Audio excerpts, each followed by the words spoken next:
क्या आपने कभी कोई ऐसी कहानी सुनी है जो इतनी इतनी अजीब और खौफनाक हो कि यकीन ही ना हो कि वो सच है? आज हम डाइटलॉफ पास के रहस्य में उतरेंगे। एक ऐसी सच्ची घटना जो किसी भी हॉरर फिल्म से कहीं ज्यादा डरावनी है। तो चलिए समय में पीछे चलते हैं। साल था 1959। कोल्ड वॉर का दौर था।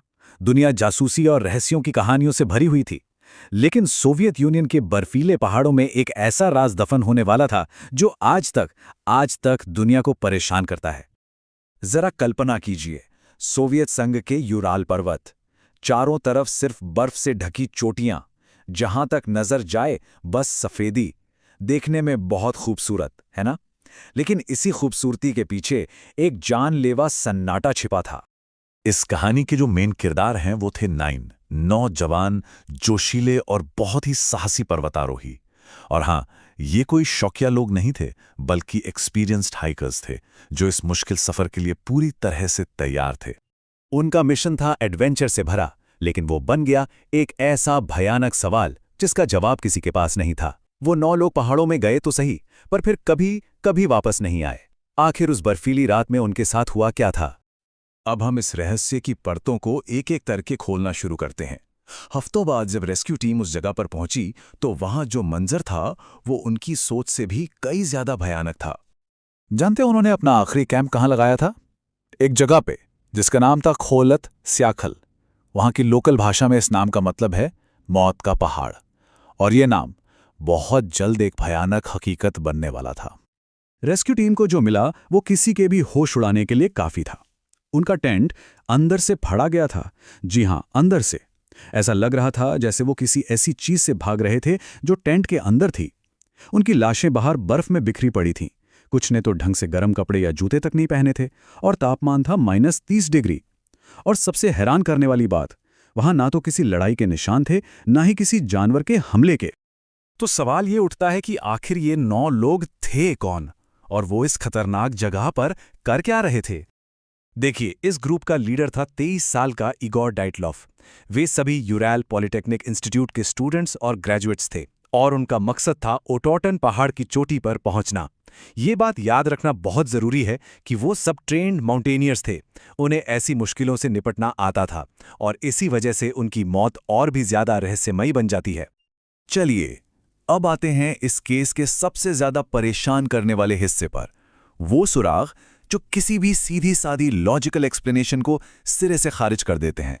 जांच में जो बातें सामने आईं वो सच में रोंगटे खड़े कर देने वाली थीं। कुछ हाइकर्स को इतनी भयानक अंदरूनी चोटें आई थीं मानो उन्हें किसी तेज रफ्तार गाड़ी ने टक्कर मार दी हो। लेकिन उनके शरीर पर बाहर एक खरोंच तक नहीं थी। एक की तो खोपड़ी टूटी हुई थी, और एक महिला हाइकर की जुबान गायब की। ये सब कैसे हो सकता था? और जब लगा कि इससे ज्यादा अजीब कुछ नहीं हो सकता, तभी एक और बात सामने आई। जांच करने वालों ने पाया कि कुछ हाइकर्स के कपड़ों पर हाई लेवल का रेडियो एक्टिव रेडिएशन था। अब यह रेडिएशन कहां से आया? इस एक सुराग ने कई नई थ्योरीज को जन्म दे दिया। क्या वो किसी सीक्रेट मिलिट्री वेपन टेस्ट के गवाह बन गए थे? तो जब सबूतों से कोई सीधा जवाब ना मिले तो क्या होता है? कल्पना उड़ान भरने लगती है। डाइटलॉफ पास की इस घटना को लेकर भी कई थ्योरीज बनी हैं। कुछ लॉजिकल हैं तो कुछ बिल्कुल ही अविश्वसनीय। एक बहुत पॉपुलर थ्योरी यह है कि वो किसी सीक्रेट सोवियत मिलिट्री टेस्ट का शिकार हो गए। शायद कोई ऐसा हथियार था जिसने उन्हें बुरी तरह डरा दिया। कुछ और भी हिम्मत वाली थ्योरीज हैं, जैसे कि किसी अलौकिक शक्ति से सामना या फिर यूएफओ का हमला। क्योंकि कुछ रिपोर्ट्स में यह भी कहा गया कि उस रात आसमान में अजीब रोशनी देखी गई थी। और इस आग में घी डालने का काम किया सोवियत अधिकारियों ने। उन्होंने बहुत जल्दबाजी में जांच बंद कर दी और केस की फाइलों को दशकों तक सीक्रेट यानी गुप्त रखा। सरकार की इस चुप्पी ने तो साजिश की कहानियों को और भी ज्यादा हवा दे दी। आज 60 साल से भी ज्यादा गुजर चुके हैं, लेकिन डाइटलॉफ पास की घटना इतिहास के सबसे परेशान करने वाले अनसुलझे रहस्यों में से एक बनी हुई है। तो चलिए अब जरा ये देखते हैं कि इस रहस्यमयी कहानी पर आपने कितना ध्यान दिया। पहला सवाल, डाइटलॉफ पास का रहस्य किस देश में हुआ था? इसका सही जवाब है बी, सोवियत संघ। याद रखिएगा, यह घटना रूस के यूराल पहाड़ों में हुई थी, जो उस समय सोवियत संघ का हिस्सा थे। दूसरा सवाल, इस घटना में कितने पर्वतारोहियों की मृत्यु हुई? इसका जवाब है सी, 9। ग्रुप में कुल 9 सदस्य थे, और दुख की बात है कि उनमें से कोई भी नहीं बच पाया। तीसरा सवाल, वे किस पर्वत पर चढ़ने का इरादा रखते थे? जवाब है सी, ओरोटन पर्वत। ये उनके अभियान का फाइनल डेस्टिनेशन था, लेकिन वो वहां कभी पहुंच ही नहीं पाए। चौथा सवाल, टेंट किस तरह से फटा हुआ पाया गया? इसका सही जवाब है बी, अंदर से। ये एक बहुत ही जरूरी सुराग है। इससे पता चलता है कि खतरा जो भी था वो बाहर नहीं बल्कि उनके साथ टेंट के अंदर था, जिसने उन्हें घबराकर भागने पर मजबूर कर दिया। और आखिरी सवाल, क्या ये रहस्य आज सुलझ गया है? जवाब है बी, नहीं। दशकों की जांच और न जाने कितनी थ्योरीज के बाद भी आज तक कोई भी पूरे यकीन के साथ नहीं कह सकता कि उस रात आखिर हुआ क्या था। तो क्या स्कोर रहा आपका? कितने जवाब सही थे? नीचे कमेंट्स में हमें जरूर बताइएगा। इस रहस्यमयी सफर में हमारे साथ शामिल होने के लिए बहुत बहुत शुक्रिया। अगर आपको ये एनालिसिस पसंद आया हो तो प्लीज़ लाइक और सब्सक्राइब करके हमें सपोर्ट करें।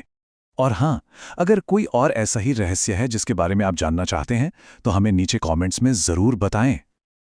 और अब हम आपको एक आखिरी सवाल के साथ छोड़े जाते हैं। आपको क्या लगता है, उस जानलेवा रात को डाइटलॉफ पास पर असल में क्या हुआ था? क्या वो सिर्फ प्रकृति का कोई भयानक खेल था, कोई मिलिट्री साजिश, या फिर कुछ ऐसा जो हमारी समझ से बिल्कुल परे है? इसका जवाब शायद हमेशा के लिए उसी बर्फ में दफन रहेगा। सोचते रहिए।